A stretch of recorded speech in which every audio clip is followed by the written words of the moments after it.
Hi everyone, it's Dr. Ramani. Welcome back to this YouTube channel that attempts to dismantle a lot of how we think about narcissism and figure it out so you can apply this knowledge to your relationships and help you deal with the toxic ones you're in. So this is a question that we actually got directly from somebody who suggested this as a video idea, which is, why don't narcissists like it when their partner goes to therapy? And when I read it, I was like, oh, this is a good one. I thought it was like, what a brilliant suggestion, because I've seen this come up time and time again. So and before we answer that question, did any of you encounter that in your relationships, that when you decided to go to therapy, your narcissist actually criticized it or gave you some resistance or just didn't like it? Drop that in the comments, but let's take this one on. Why don't narcissists like it when their partner goes to therapy? Now, I am a big believer that your decision to go to therapy should be private, should be confidential, and you only share it in a way that you feel comfortable, but that you don't feel compelled to share with anyone that you're in therapy if you choose not to. Much like you don't even have to, you wouldn't want to share information about a medical condition or anything. These are confidential pieces of information. If you, however, are in a long-term committed partnership or marriage, however, you may feel as though you do end up having to be open about it, especially, for example, if you're making payments to the therapist out of a joint account or you're using health insurance.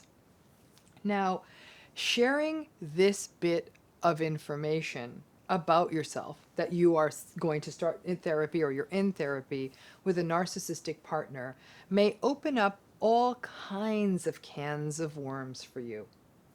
In many cases, they may not be comfortable with you going to therapy. The idea of you getting a sort of alternative perspective may actually seem threatening to them. Remember that for a narcissistic person, shame is always right under the surface for someone with a narcissistic personality. And as a result, they may be concerned that they will sort of be found out by how you talk about them in therapy. And so there can be an edginess on the part of your narcissistic partner if you say that you're going to go to therapy. Now, of course, they're not going to cop to this idea that, oh, you might activate my shame. They're not going to say that.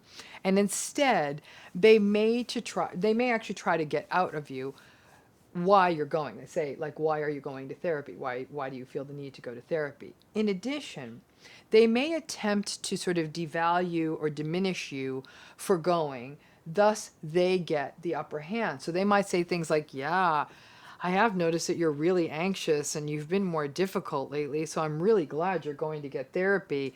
Maybe you can get a little bit more normal again and this can work. Wouldn't that be nice? So they've sort of diminished you a little bit, and that sort of doesn't feel good, in order to sort of lift themselves up about you going to therapy. It may feel contemptuous and dismissive, and if you don't know what you're dealing with, that you don't know that this is a narcissistic partner, you may feel uncomfortable with being characterized this way, because in fact you want to go in probably and talk about your dysfunctional relationship. It may place a seed of doubt in you, and if they notice that doubt, then they play their hand ever stronger. Things like, they might say things to you like, my sister was in therapy before and it caused way more harm than good. And then they put her on all these medications and it changed her. So they may try to play upon your fear. Again, if you don't know about how therapy works, maybe they'll be able to pull one over on you and sort of give you this misinformation or play upon your fears. Because the fact is, it may have taken months of courage to even call a therapist. It might have even taken you months to even find a therapist. And so setting up this appointment didn't come easily. So just a brief insight into therapy. No one forces you to do things in therapy, okay? So that does not happen. And if somebody does try to force you to do something in therapy or take something on that you, or take a medication, then it's not the right person, okay? A therapist or a psychiatrist may suggest medications or getting a medication consultation, and you can take that under advisement. But therapy in its any form is about trust, confidentiality, a safe space, and nothing magical happens. It's just a healthy space in which to grow and get stronger. And if it doesn't feel like those things, then it may be time for you to find a new therapist. Well, that's a lot. Let's face it though. The last thing a narcissistic partner wants you to do is for you to find your voice, right? And just as a narcissist might try to speak badly of your friends or your family in some sort of ploy or plot to isolate you from those sources of support, they may play the same game when it comes to your therapy, speaking disparagingly and dismissively of a therapist as a way to undermine the process. Like, your therapist doesn't sound very smart. It doesn't sound like they know what they're doing or anything. They just really might just sort of disparage a therapist to bring up some doubt for you. If you are at all on the fence about going to therapy, these kinds of manipulations can make therapy feel even more concerning. But don't make their fear your fear. You've been doing it throughout the relationship. Their fear, 24 hours a day, is that someone will knock the mask off of them, that they will finally be seen, deficits and all, and that you will be seen, and you might even see that there's something better. But they're not processing this at a conscious level. Remember that the fear of abandonment lurks constantly for a person with a narcissistic personality at all times. And you going to therapy may play upon their fear of you abandoning them. But they're not in touch with any of this, so they can't talk about it. Now, this isn't the case all the time. Because of the poor self-reflective capacity observed in any person with a narcissistic personality, your narcissistic partner may not even think that there's anything wrong in your relationship. If their needs are being met in the relationship, they might just be fine with the marriage and actually literally not think there's any problem. So your going to therapy is a you thing, and they may not actually feel threatened. They'll be like, okay, you do you. They just feel like everything in their life's fine. But if your relationship is precarious and you decide to go to therapy, you may get the narcissist saying things to you like, oh, are you going to therapy so you can pay someone to tell you that you're the one who's right and I'm the bad person? And other throwaway statements that they may make meant to denature the validity, the trust in the therapy, and your belief in the therapist, especially if you're new at this.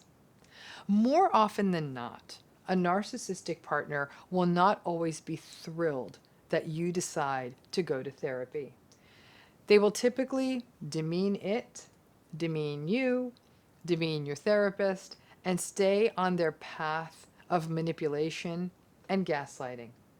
Remember, they don't ever want to be seen. In many ways, what they don't want is your relationship and the things they do in the relationship to be witnessed, even by you telling them to someone else, by another person.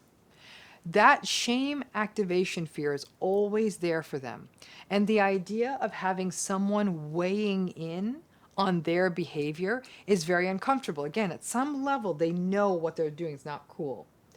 I have actually, over the years, worked with more than a few therapists, present company included, where we were threatened by the narcissistic partners of people who were getting stronger in therapy. They would go into the partner's phone, find our number, boom, and it would start. And they would blame the therapist for their partner speaking out more strongly and then lash out at the therapist, which makes sense. It's always blame shifting for a narcissist. They don't take responsibility. It's the therapist's fault. If it's possible for you to start therapy and not have to disclose it to a partner, for example, pay cash or something, that may be a better path forward, at least until you find your wings. But I recognize that's not affordable for everyone. But make no mistake, the minute that maybe you learn things in therapy and you start interacting with your narcissistic partner differently, for example, maybe you hold back, maybe you engage less, maybe you don't take the bait, you start using I statements, you don't defend, you don't explain, you don't personalize, you know what they're going to do?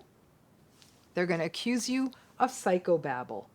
So be ready for it so you aren't surprised when it happens and you almost chuckle inwardly like, yep, that just happened. Therapy with a therapist who understands what happens in narcissistic relationships is one of the best tools you will have to manage the fallout and cope with the psychological impact of any form of narcissistic abuse or difficult processing a difficult relationship. Be ready to face down the resistance to make that happen, and if it's at all possible, try to make the process as confidential for yourself as possible and not have to share it, because then you can have the experience of growth without feeling like somebody is trying to clip your wings. Thanks again.